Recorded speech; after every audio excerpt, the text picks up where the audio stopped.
Hi guys, welcome back to Lazy Coders. இந்த வீடியோவில் நம்ம என்ன பார்க்க போகிறோம்னா சி ப்ரோக்ராமிங்கோட ஸ்ட்ரக்சர் எப்படி இருக்குன்றது தான் பார்க்க போகிறோம். நான் முன்னாடியே சொல்லியிருக்க மாதிரி சி ப்ரோக்ராமிங்கிறது ஒரு கம்பைலர் லாங்குவேஜ். உங்களுக்கு கம்பைலர்னால் என்னென்னு புரியலனா என்னோட ப்ரீவியஸ் வீடியோ போய் பார்த்துட்டு வாங்க.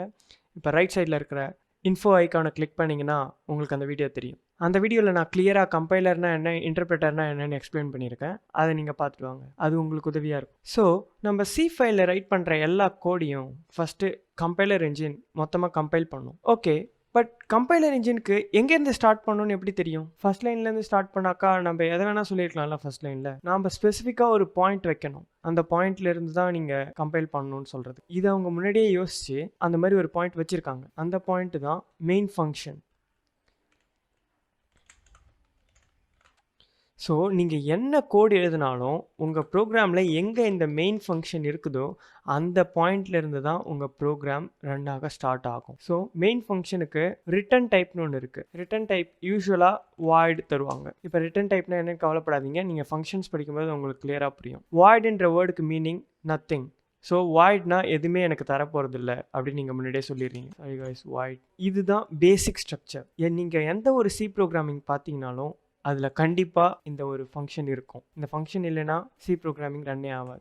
ஸோ இதுக்கடுத்து ஒரு இம்பார்ட்டன்ட் திங் என்னென்னாக்கா, நீங்கள் ரைட் பண்ணுற சி ப்ரோக்ராமில் கண்டிப்பாக நிறையா விஷயம் பேசிக்கான பண்டிலில் இருக்காது. அதாவது பேசிக்காக நீங்கள் டவுன்லோட் பண்ண சீல இருக்காது. பட் அது கூட பண்டில் ஆகி ஹெடர் ஃபைல்ஸ்னு கொஞ்சம் வந்திருக்கும். அந்த ஹெடர் ஃபைல்ஸ்னால் என்ன? ஹெடர் ஃபைல்ஸ்னால் ஒன்றும் இல்லை, இந்த மாதிரி மெயின் ஃபங்க்ஷன் மாதிரி நான் எனக்கு ஏதாவது ஃபங்க்ஷன் எழுதி வச்சுருப்பேன். லைக்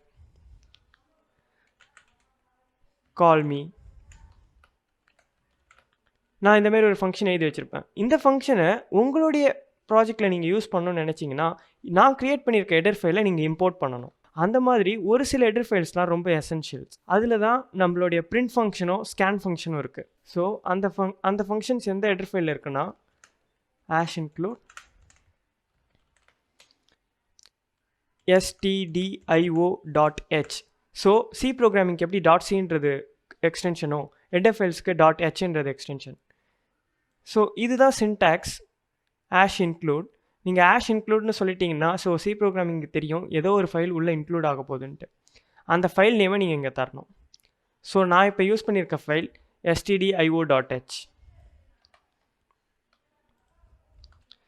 இப்போ இந்த stdio.hனால எனக்கு என்ன யூஸ்ன்னு கேட்டிங்கன்னா, இதில் ஒரு ஃபங்க்ஷன் இருக்குது. அந்த ஃபங்க்ஷனை நான் யூஸ் பண்ணிக்கலாம். printf. இந்த printf என்ன பண்ணும்? நான் கொடுக்குறத அவுட்புட்டில் பிரிண்ட் பண்ணும். ஸோ நான் என்ன சொல்கிறேன், ஹலோ வேர்ல்ட் அப்படின்ற ஒரு டெக்ஸ்ட்டை எனக்கு அவுட்புட்டில் பிரிண்ட் பண்ணு அப்படின்னு சொல்கிறேன். ஸோ இப்போ நான் இதை ரன் பண்ணுறேன்னா, விச் மீன்ஸ் கம்பைல் பண்ணேன்னா, இந்த கோடு எல்லாமே கம்பைலரால் ரீட் ஆகி பைனரியாக கன்வெர்ட் ஆகி என் மிஷினுக்கு இன்புட்டாக போய் என் மிஷின் பைனரியாக அவுட்புட் தரும். என் கம்பைலர் அதை அண்டர்ஸ்டாண்ட் பண்ணி எனக்கு அண்டர்ஸ்டாண்டபிளான இங்கிலீஷ் லாங்குவேஜில் அவுட்புட் தரும். ஸ்டார்ட் பண்ணுவோம். கம்பைல் பில்ட் பண்ணோம். ஸோ இங்கே பாருங்கள் கைஸ், ஹலோ வேர்ல்டுன்ற டெக்ஸ்ட் நமக்கு கன்சோலில் பிரிண்ட் ஆகிருக்கு. ஸோ இப்படி தான் ஒரு பேசிக் ப்ரோக்ராம் ஒர்க் ஆகுது. உங்களுக்கு புரிஞ்சுதுன்னு நம்புகிறேன். See you in the next videos guys. Until then, happy coding.